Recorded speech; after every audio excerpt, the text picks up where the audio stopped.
Music by Shams Jamil.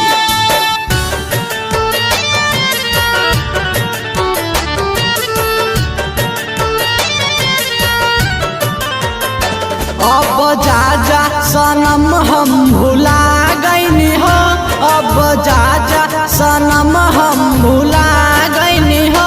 इतना कैलू सितम की रुला गईलू हो, अब जा जा सनम हम भुला गईनी हो। दुख तहरा से आपन बता न पैनी हो, दुख तहरा से आपन बता न पैनी हो। खाके क्रिया कहिल ना भुला पाइब हो, दुख तहरा से आपन बता न पैनी हो, दुख तहरा से आपन बता न पैनी हो।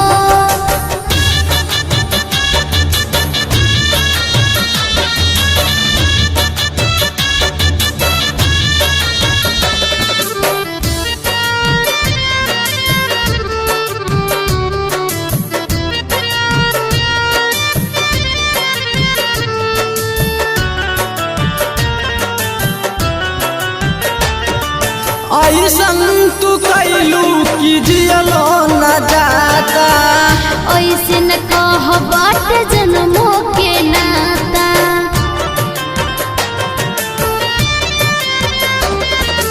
ऐसन तू कैलू कि जियलो न जाता, ऐसे न कह बाट जन्मों के नाता। काहे बहिया तू हमसे छोड़ा गईलू हो, काहे बहिया तू हमसे छोड़ा गईलू हो। खाके क्रिया कहिल ना भुला पाइब हो, दुख तहरा से आपन बता न पैनी हो, दुख तहरा से आपन बता न पैनी हो।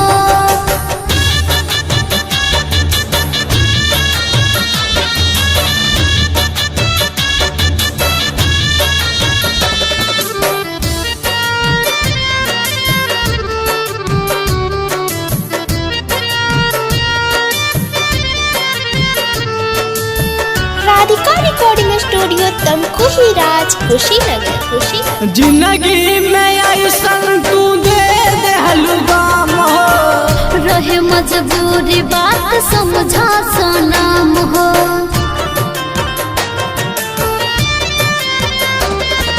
जिंदगी में ऐसन तू दे देहलू गम हो, रहे मजबूरी बात समझा सनम हो। राकेश राजा से नाही बता गईलू हो, राकेश राजा से नाही बता